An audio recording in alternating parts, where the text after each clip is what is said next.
Գյորջյան Կասկադ 60 ամիս փուլային վճարում բազմաթիվ առավելություններ։ Ագնեսա Խամոյան, համեցեք։ Դահլիճում լռություն։ Դահլիճում լռություն։ Դահլիճում լռություն։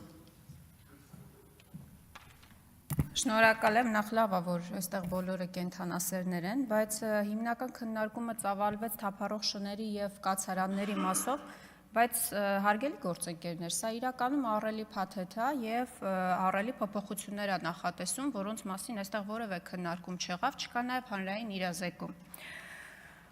Օրինակ պարզվում է, եթե կենթանին վաճառվում է եւ վաճառքից հետո 10-օրյա ժամկետում նոր անձնագիր չի հանվում եւ անձնագրում փոփոխություններ տեղի չեն ունենում, ապա դրա համար նախատեսված է նվազագույն աշխատավարձի 30-ապատիկի չափով տուգանք։ Գիտեք, պաշտոնատար անձանց դեպքում տուգանքը կազմում է 50-ապատիկի չափով, այսինքն մոտ 2.5 միլիոն դրամի տուգանք է նախատեսված, եթե 10-օրյա ժամկետում անձնագրում, կենթանու անձնագրում այդ փոփոխությունները տեղի չեն ունենում։ Նվազագույն աշխատավարձեր գրած։ Լավ, կանդրադառնա հիմնական զեկուցողը այդ հարցերին։ Պարոն Եղոյան, նույնիսկ եթե սխալ ասում, չի կարելի տեղից խոսել։ Նվազագույն աշխատավարձի չափով, 30-ապատիկի չափով էր գրված։ Կենթանիների նկատմամբ դաժան վերաբերմունքի մեջ ներառվել է կետ, որ կենթանուն վրաերթի ենթարկելու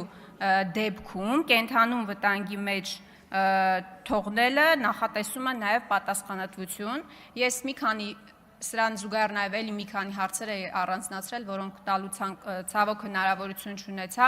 Խնդրում եմ ամփոփիչ ելույթի ժամանակ նկարագրեք, թե քաղաքացին ինչպիսի գործողություններ պետք է անի, ինչպես է արձանագրվելու, որ կենթանուն թողել է անօգնական վիճակում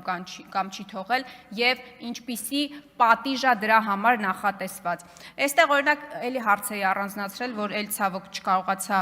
տալ։ Օրինակ բացառվում է պոտենցիալ վտանգավոր շների գտնվելու